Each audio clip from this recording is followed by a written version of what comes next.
کل شیء ہالک الا وجہہ، ہر چیز ہلاک ہونے والی ہے سوائے اس کی ذات کے، بس باقی اسی کو رہنا ہے، باقی ہر ایک کو فنا ہونا ہے، یہاں تک کہ نبی، رسول، فرشتے جو انسانوں سے ہزاروں اربوں کھربوں سال پہلے پیدا کیے گئے، ایک وقت آئے گا کہ جبرائیل، میکائیل، اسرافیل جو موت کا فرشتہ ہے اس کو بھی موت آ جائے گی، بس باقی رہنے والی ذات اللہ کی ہے۔ کل شیء ہالک الا وجہہ۔ حضور صلی اللہ علیہ وسلم نے عرب کے ایک شاعر جس نے جہالت میں بڑی لمبی عمر گزاری کی، عمر بعد میں مسلمان بھی ہوا تھا، کچھ عرصہ گزارا، اس کے بارے میں کہا کہ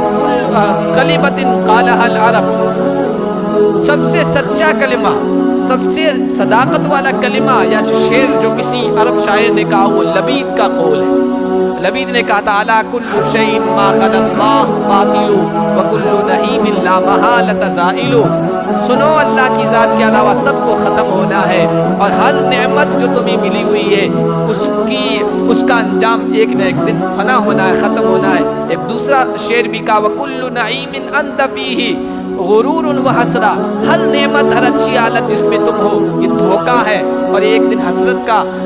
سبب بنے گا، افسوس کا سبب بنے گا، اور جس مقام میں تم ٹھہرے ہوئے ہو ایک دن اس سے کوچ کرنا ہے۔ کل شیء ہالک الا وجہہ، ہر چیز کو ختم ہونا ہے۔ اس لیے فانی دنیا پر ریجھنا نہیں چاہیے، فانی دنیا کسی کے پاس ہے تو اس پر لال نہیں ٹپکنی چاہیے، اس پر رشک نہیں کرنا چاہیے۔ یہ واقعہ قارون کے بعد یہ جملہ لے آئے کل شیء ہالک الا وجہہ، ہر چیز کو ختم ہونا ہے، دنیا کو کچھ بھی مت سمجھنا، ہاں دنیا کو برتنا ہے، اس کو اہمیت نہیں دینا ہے، برتنا تو ہے، اس کا استعمال کرنا ہے۔ کسی شاعر نے کہا تھا نا کہ امید نہیں یا جینے کی صبح ہوتا شام، ہستی کو اپنی سمجھو خورشید لب بام، اپنے آپ کو ایسا سمجھو جیسے سورج بالکل غروب ہونے والا ہوتا ہے، اب ڈوبا تب ڈوبا،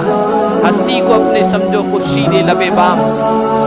یہاں کام ایسا کرو جو آ جائے وہاں کام، نہ جانے خدا جانے کب آ جائے موت کا پیغام، اپنی کوئی ملک نہ املاک سمجھنا، اپنی کوئی ملک نہ املاک سمجھنا،